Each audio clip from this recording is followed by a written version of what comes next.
This segment is brought to you by Rouse's Markets. Feels like home.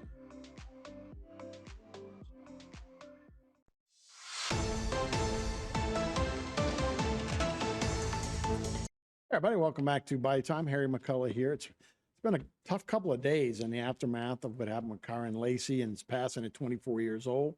A lot of people still trying to figure out exactly what happened, why it happened, and just a lot of people just still hurting around the community as everybody tries to deal with this. Thought we'd talk a little bit, spend a little time with his former head coach at Thibodaux High, Coach Chris Dugas. You're now the offensive coordinator at Central Lafourche. First of all, thanks so much for joining us. We appreciate it. Thank you.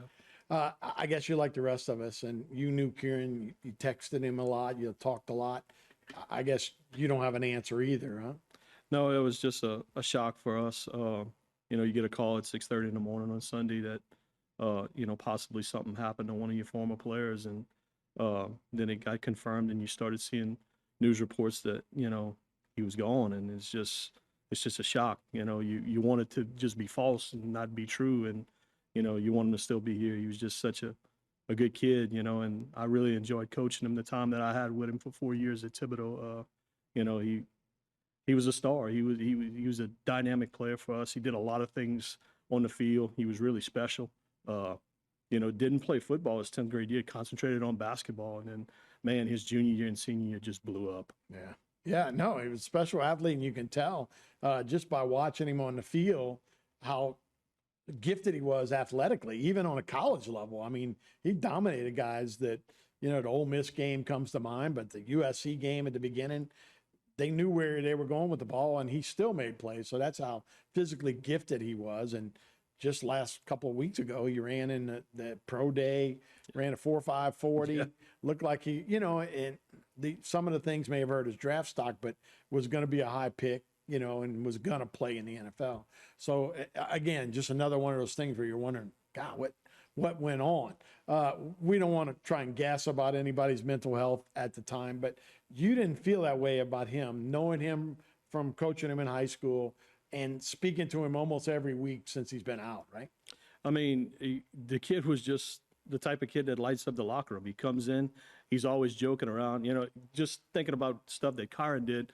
I could be walking down the hall and I'd feel somebody wiggle my ear, and I'd look behind me, Kyren, it was just stuff like that. He was just a happy kid.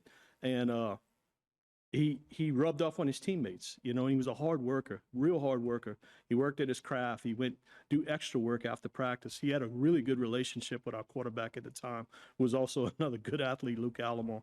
And they'd stay after practice and throw balls. And, and that was just a tight-knit team. Those kids really bonded together. And we just had a good group at that time. A lot of kids that went on to play at the next level, including Kyren. And, man, it's just still a shock. It's still not real to me, Yeah, some of the videos that we've been watching, these from his high school and college days. But last year when Jaden Daniels went number 2 overall, Malik Neighbors went number 5, I think, overall. The first guy they talked to was Kyren Lacy. They got him on a video chat with him, and he was so good friends. And like I say, that's the old adjective is the quarterback's best friend. Right. He was Jaden Daniels' best friend too, and they were all saying, "It's you here next year," So to go in this direction, again, is just, I guess, baffling for everybody, and that's what makes it so hard. Right. And you've been hearing from a lot of people around the Thibodaux community. It's tough. It's a tight-knit community, and his teammates, we always kind of prided ourselves on we, us, team, family. Mm-hmm. We were a family at Thibodaux, that group of boys. And I think they kind of had that same atmosphere at LSU.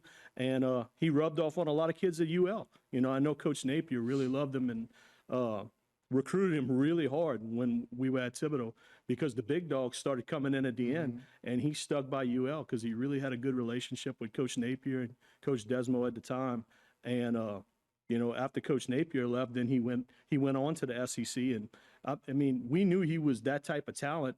He was just, didn't play his 10th grade year and came out his 11th and 12th grade year, so he was a little behind on film as far as getting film to the college coaches. But, man, just ended up being exciting to watch, and it was a joy to turn it on every Saturday and get to see a guy you coached, right, playing on Saturday on the big stage in the SEC against the best.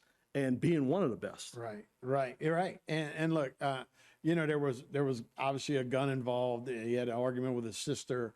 He had the other thing that, you know, with the traffic incident. You've probably coached bad kids during the day. I think you would admit he was not one of these bad kids, right? No, he was just one of those kids, like I said, that everybody liked this kid. You know, he was one that always was the life of the party, you know, and I mean, it's just crazy, you know, to think about, you know, that he's gone now, that he's not here. Right. You know, and, you know, with the highlights playing, it's just bringing back so many memories for me. Oh, you remember know, those games? to see him do the things that he did, that was just absolutely amazing to watch, you know, just such an athlete perform at his level. Right. You know? Those guys are already kind of making money on the college level too, you know, and it was about to be life changing. That, I don't want to make excuses for anything, but that's really why some of these guys carry guns around, because they're making money. You know, they have jewelry, they have that kind of stuff. So that's part of the thing, is protection, you know. So it's not to say that he was a bad guy, but obviously, you know, confused and got upset right there at the end. So we just wanted to make sure that everybody knows he was a good kid and everybody really loved him. Absolutely, man. He was just he was a joy to coach. He really was. All right. Well, Coach, sorry under these circumstances we had to talk to you about Kyren Lacy, but we appreciate your perspective from it and appreciate you coming in. Absolutely. Okay. We'll be right back with more Bayou Time right after this. This segment was brought to you by Buick. Exceptional by design.